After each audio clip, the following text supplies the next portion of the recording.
Good morning mga kapatid! Kumusta po kayo? Thank you Lord.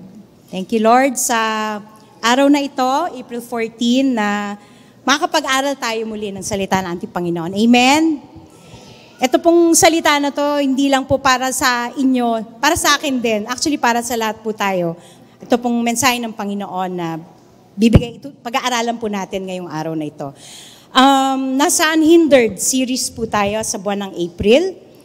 At katulad po nung nabanggit ni Kumaring Tess kanina, last week ang pinag-aralan natin, yung mensahe ni Pastor, how to run the Christian race. So maraming mga how-tos tayong pag-aaralan. Pero ngayon, ang focus po ng ating pag-aaral ay nasa Psalm 119. Mamaya na yung mga slides natin, Jeff. Yung Psalm 119, alam nyo naman po, ito yung pinakamahabang chapter sa Bible, di ba? Meron po itong 176 verses. Si David po ang responsible for many of the chapters po sa Psalm 119. Meron po siyang 73 Psalms na sinulat. Pero meron din po palang ibang nagsulat, hindi lang mainly si Haring David. So meron din si Asaph, si Solomon, meron si Ethan, si Heman. So marami po sila na sumulat. Generally, it was thought to be written by David, probably towards the decline of his life. And katulad ng iniisip ng iba, sinulat niya to for the sake of his son, Solomon. Ang overall message po ng Psalm 119, nagfo-focus po ito sa katotohanan ng salita ng ating Panginoon. Nire-remind tayo ng Diyos ng kanyang character sa pamamagitan ng mga verses, mga Psalms na ito na sinulat nila. At ang character na mga nire-remind sa atin ng Diyos sa buong aklat po ng Psalms, yung pagiging righteous ng Panginoon, yung faithful niya, yung pagiging unchanging, yung pagiging kasapatan ng Panginoon, yung pagiging sufficient niya, yung totoo, yung kabanalan niya, at yung pagiging authoritative ng ating Diyos. It encourages us to value and focus on His Word no matter what happens around us. So, portion lang po yung pag-aaralan natin of Psalm 119, pero tingnan po natin kung paano tayo matutulungan ito sa buhay natin ngayon. In order to live strong and wise, kailangan daw mabuhay tayo ng may kalayaan at may kaalaman sa salita ng Panginoon, sa kanyang mga gawa, at syempre higit sa lahat yung pagsunod sa kanyang mga utos. Ang key verses po natin sa umagang ito na sa Psalm 119, 115 to 116. Ang sabi po dyan, "Get out of my life, you evil-minded people, for I intend to obey the commands of my God." So 116, "Lord, sustain me as you promised, that I may live. Do not let my hope be crushed." Tayo po ay sandaling manalangin. Hallelujah, Jesus. We praise you and we honor you, Panginoon. Salamat, Lord, sa sandaling ito na binigay mo para makapag-aral po kami ng iyong salita. Bigyan mo, Panginoon, ang kahandaan ng aming mga puso. Empty mo po yung aming puso, katulad po ng prayer ng aming igniter kanina. I-empty mo po ang aming heart. Hayaan mo, Panginoon, na makakilos ka sa aming mga puso, sa mga salita mo na mayahayag ngayong umagang ito. At hindi lang ito, Panginoon, matanim sa puso namin, kundi magbunga ito, Panginoon, na makikita po ng iba na meron pong pagbabago sa aming pong pagsunod sa iyo. Salamat, Lord. Ikaw po ang manguna. Ikaw ang maparangalan, ikaw ang maitaas sa umagang ito. Sa pangalan ni Jesus, Amen. Unhindered Obedience. Yan po yung title ng ating pag-aaralan. Ay, malabo pala yung nagawa kong PowerPoint. Anyway, Unhindered Obedience. Ang pagsunod ng walang limitations o walang obstacles, walang barriers, walang nakaharang pagsunod. To be able to live a life of unhindered obedience, we should be intentional in what we ought to do. Ano yung ibig sabihin na intentional? Kailangan ginugusto natin, sinasadya natin. Kumbaga, may sinabi si Pastor nung last time, yung second point niya sa how to run a Christian race, yung determinado, may determination kang tumakbo. Ito, meron kang determinasyon na talagang sumunod sa Panginoon. Intentional, sinasadya. So, hindi lang yung sumusunod tayo sa agos, sa mga circumstances na nararanasan natin sa buhay natin. Dapat nandun yung intention. Kung ano ang gusto natin mangyari sa buhay, kung totoong gusto natin talagang maging masunurin sa ating Panginoon. So para malaman po natin yung mga tatlong puntos na ito ngayong umaga, tingnan po natin yung 3 intentions for a life of unhindered obedience. So tatlong intention, sabi ko nga kanina, ang pagsunod sa Diyos, intentional. Dapat sinasadya, ginugusto natin. Ginagawa natin ang paraan. May determinasyon, may desisyon sa ating puso na sundin siya. So ito yung tatlong intentions para magkaroon tayo ng buhay of unhindered obedience. Number 1, intend to stay away from evildoers.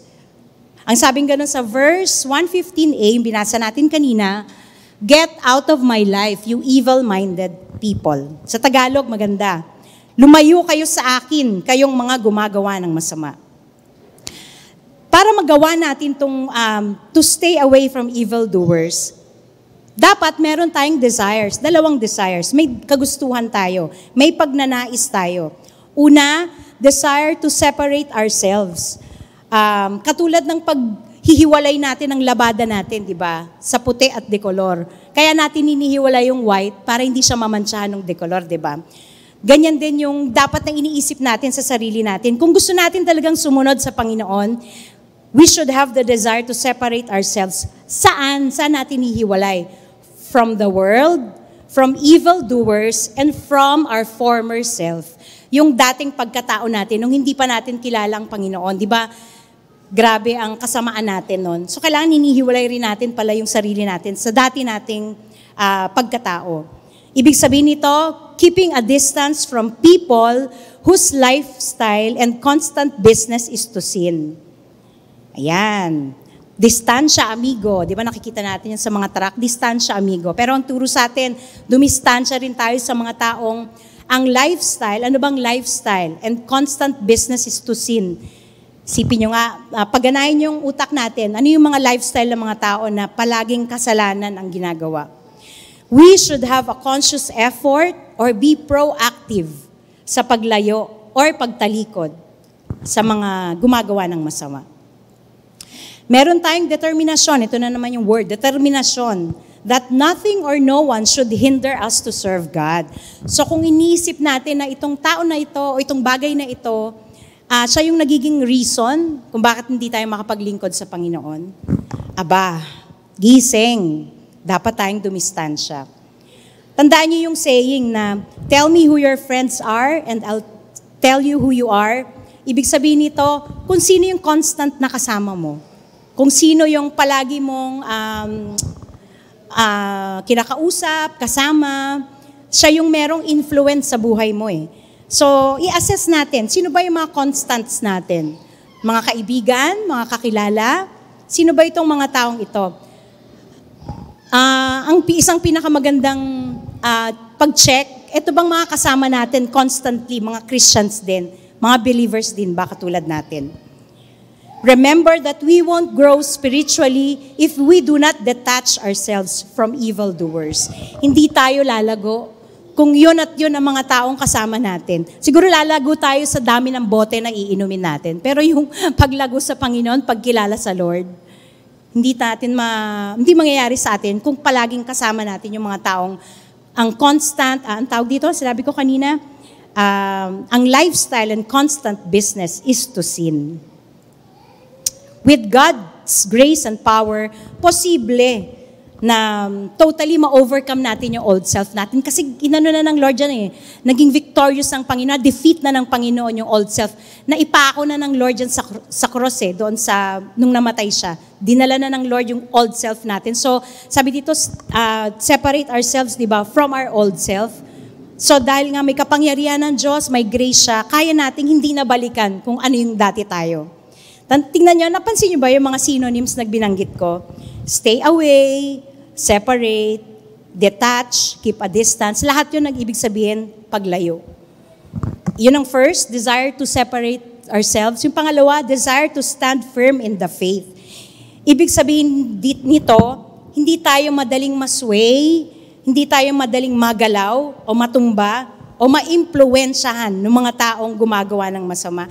Ibig sabihin, malalim yung pagkakatanim natin sa ating pananampalataya. So dapat kung ano man yung pananampalataya na yan na nakilala natin, nalaman natin, tinanggap natin sa ating puso, panindigan natin yon.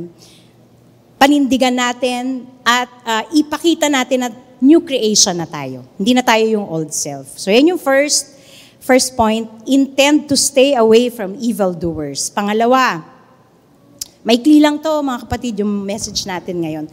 Pero sa biyaya ng Panginoon, maka-steer sa ating puso at sa ating isipan. Number 2, intend to obey God's commands. May intention, di ba? Tulad sabi ko kanina, may pananadya, merong pagnanais na gawin. So ito, naisin natin na sundin ang commands ng ating Panginoon. Ang sabi sa verse 115b, for I intend to obey the commands of my God. Ang sabi sa Tagalog, upang masunod ko ang mga utos ng aking Diyos. At para magawa natin na masunod, maging intentional sa ating buhay na sumunod tayo sa utos ng Diyos, there should be desire to depart o iwanan ang mga tao who would be a great hindrance in obeying God's commands. Ayan, desire to depart from people who would be a great hindrance. Sandun dapat yung pagnanais natin na iwanan ang mga tao na malaking balakid para sumunod tayo sa Panginoon. Doon sa verse, di ba, sinabi ng psalmist, pinapakita, ibig sabihin, sa verse na yan na sinabi ng psalmist na upang masunod ko ang mga utos ng aking Diyos, pinapakita dyan yung commitment niya sa pagsunod. Kasi may first part yung statement niya na yan. Sabi niya, lumayo kayo sa akin, mga evildoers. Kasi, meron siyang kasi gusto niyang sumunod upang masunod ko ang mga utos ng at. So, meron siyang commitment talaga na sumunod sa utos ng Panginoon. Kaya, gusto niya may space between him and the evildoers. Hindi yung nakadikit siya palagi. Ang ating Panginoong Jesus, siya mismo, nagpakita siya ng the same spirit when he firmly resisted the devil when he was tempted 3 times. Nasa Matthew 4. Mag-focus lang tayo dun sa verses 8 to 10. Natandaan nyo nung nag-fasting ang ating Panginoong Jesus. Tapos dumating si Satan, tinempt siya ng 3 times. Yung una, di ba, tinempt siya yung bato, gagawin niyang tinapay kasi gutom na gutom kasi nga nag-fasting si Jesus. Tapos pangalawa, magpapatihulog. Sige, subukan mo magpatihulog dyan sa mataas. Tingnan ko kung puntahan ka ng mga anghel mo, kung iligtas ka, tinempt siya ng pangalawa. Pangatlo, ito yung sa third temptation. Satan took Jesus to a high mountain and showed him all the kingdoms that he will give Jesus only if he bowed and worshipped him. So pinakita niya, yan ng mga kaharian na pwedeng maging sayo. Basta sambahin mo lang ako. Sabing ganun ni Satanas sa kanya. At anong sinabi ni Jesus? Away from me, Satan. Pinalayas din ng Panginoon si Satanas. At sabi niya, for it is written, worship the Lord your God and serve Him only. So ang sinabi niya dun kay Satanas, lumayo ka, lumayas ka. Dun sa 3 attempts na i-tempt siya ni Satanas, pinalayas niya. Jesus repeatedly relied on the Word of God. Palagi siyang may panama dun kay Satanas Puro Word of God ang pangsagot niya sa bawat temptation ni Satanas. So, yan yung una, there should be a desire to depart from people who would be a great hindrance in obeying God's command. So, dapat iniiwan natin pala yung mga tao na magiging balakid to na sumunod ako sa utos ng Diyos. At pangalawa, there should be a desire to please God. By obeying His commands, which are beneficial to us, di ba yung mga commands ng Diyos, hindi naman yan para sa Kanya Actually, para sa atin yung mga utos niya, para sa ikabubuti natin. At dapat meron tayong kagustuhan o desire na mapangiti, mai-please natin yung ating Panginoon. Bakit? Kasi mas marami tayong matututunan pagka tayo sumunod sa Kanya. Marami tayong matututunan about Him, mas lalo natin siyang makikilala, mas lalong mag-grow tayo spiritually, malalaman natin yung plans at mga bagay na gusto ng Panginoon para sa buhay natin. Sigurado magaganda yun. Sa kabaliktaran naman, kapag hindi tayo sumunod, pagka we forsake or neglect yung mga commands ng ating Panginoon, sigurado failure tayo. Defeat ang mararanasan ng bawat isa sa atin. Alam nyo ba, si Jesus ang perfect example of being obedient to please God. Ito yung mga 3 verses kung saan magpapatunay na siya yung perfect na halimbawa ng pagsunod sa Diyos dahil gusto niya maparangalan o matuwa, mapangiti ang ating Diyos. John 4:34, "My food," said Jesus, "is to do the will of Him who sent me and to finish His work."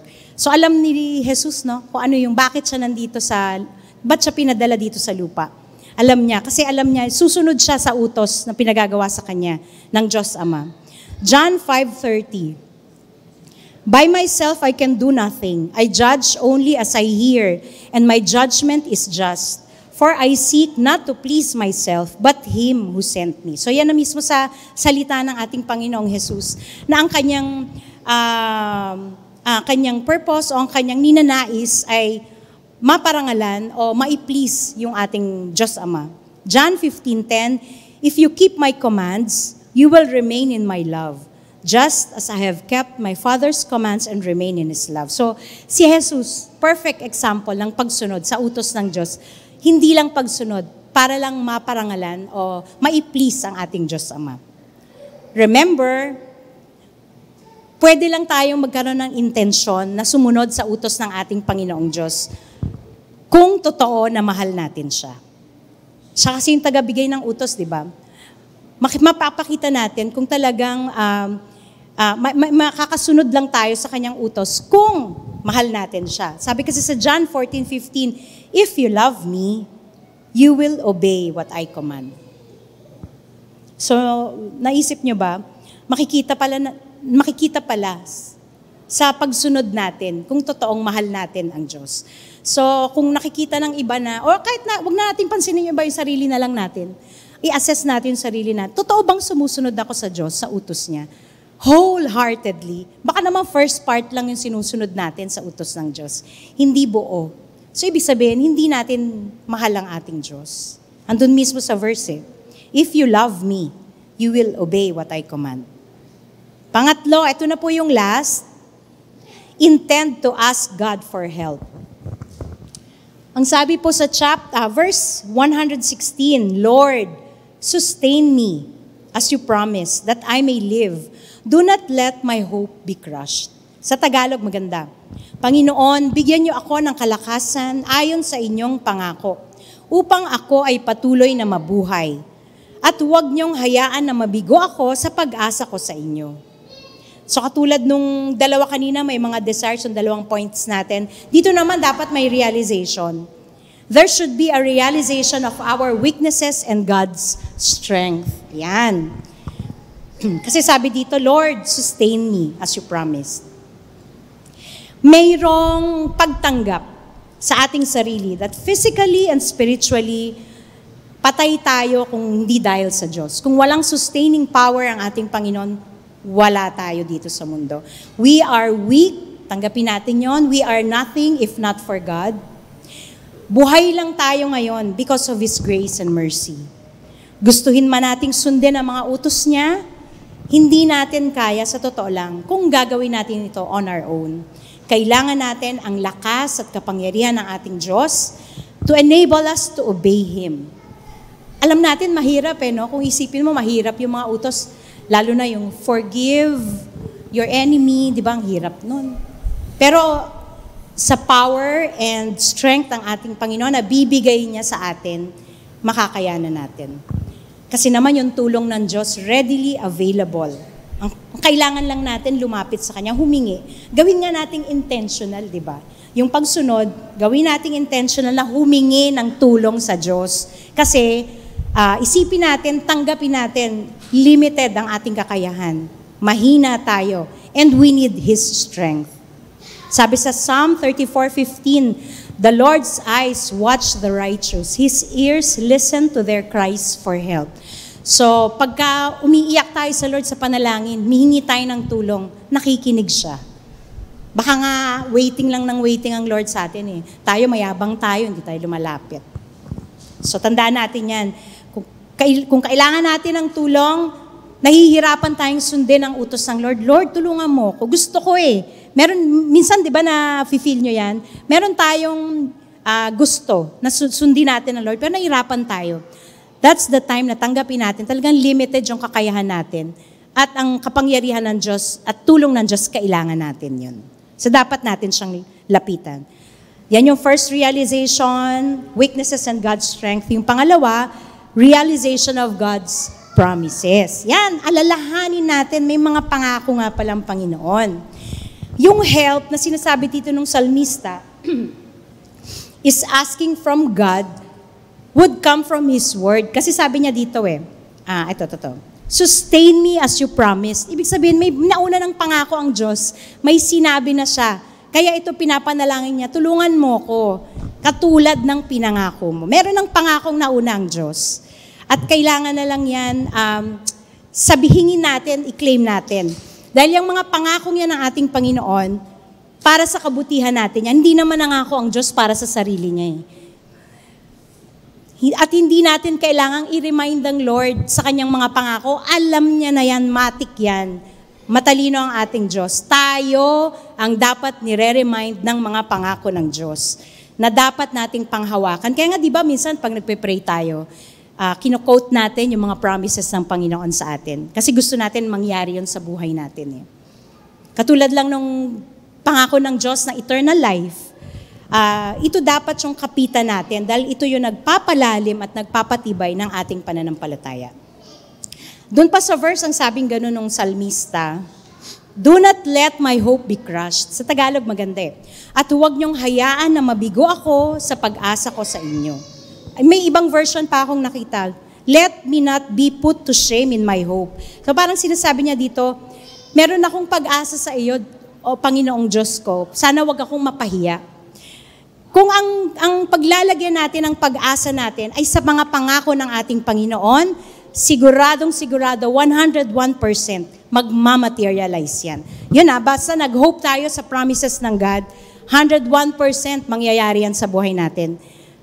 Mapapahiya lang tayo kung hindi magmamaterialize yan o hindi gagawin ng Diyos yung pangako niya.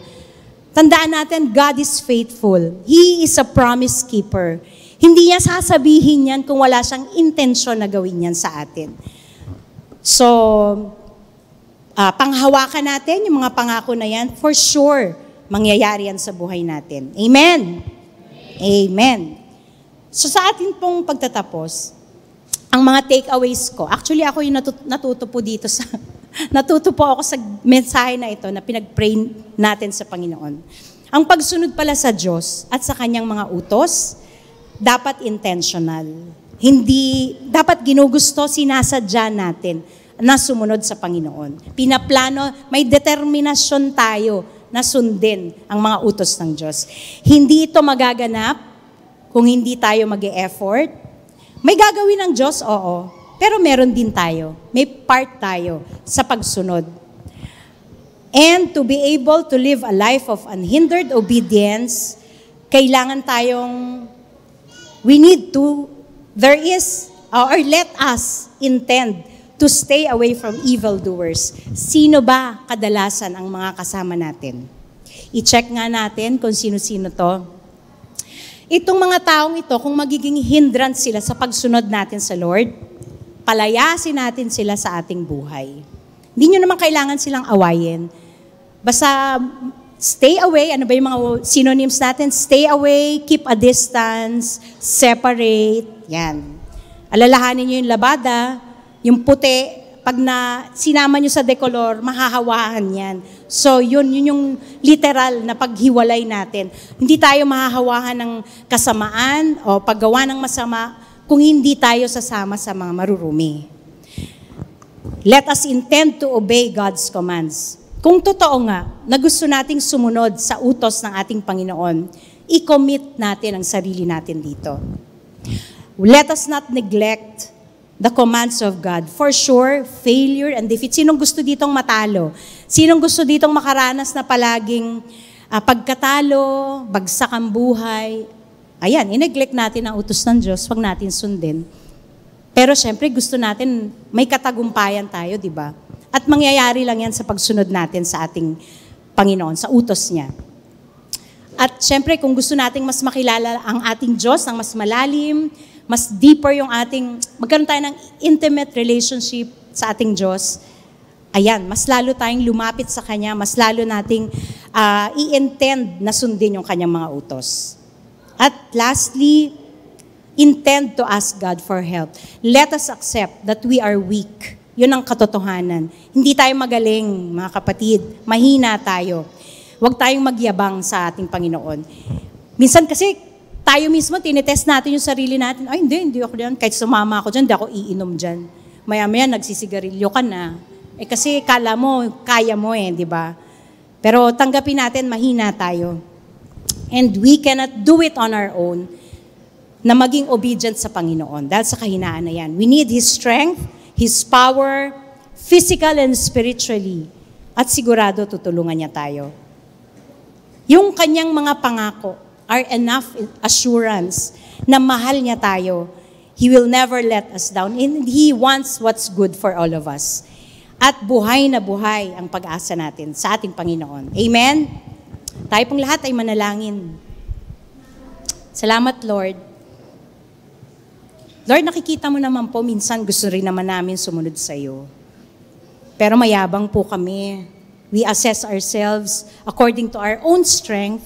Akala namin kaya naming umiwas sa mga makasalanang mga tao. Pero sumasama pa rin kami. Lord, patawarin mo po kami kung nagde-depend kami sa sarili naming lakas. We depend, Lord, na we think na kaya naming iligtas yung mga sarili namin from evil doers. Patawad po, Panginoon, sa pagmamalaki namin. Meron po kaming intention, Panginoon, na sumunod sa mga utos mo. Lord, kailangan po namin na humingi ng tulong sa iyo. Tulungan mo kami. Alam mo po, Panginoon, kita mo yung puso namin alam mo, Panginoon, na mahal ka namin. At gusto namin, nandun po yung desire namin, Panginoon, na sumunod sa mga utos mo. But help us, Lord. Kailangan namin ng power mo, your strength, Panginoon, para ma-overcome, Panginoon, yung aming sarili, yung kayabangan po namin, Panginoon. Tulungan mo kami. Gusto namin, Panginoon, na ma-please ka, maparangalan ka, mapangiti ka sa aming pagsunod. At hindi po namin kakayanan, Panginoon, kung sa sarili lang naming lakas ito. Salamat, Lord, sa mga salita mo ngayon. Alam ko po, simple lang ito, pero Lord, iba po yung ikaw ang magbibigay, Panginoon, ng impact nito sa buhay at sa puso namin. Alam po namin, Panginoon, na ikaw na po ang kikilos sa puso ng bawat isa sa mga salita mo ito na naihag ngayong umaga. Salamat, Lord, for your grace, for your mercy, for your wisdom, Panginoon. At dalangin namin, Lord, sa amin pong desire sa pagsunod sa iyo, sasamahan mo kami every step of the way. At hindi mo po kami pababayaan. At ang amin pong commitment, we won't neglect your word, we won't neglect your commands, Panginoon. Salamat, Lord, sa iyo po lahat ng papuri, pagsambat, pasasalamat, pagluwalhati sa pangalan ni Jesus. Amen. Amen.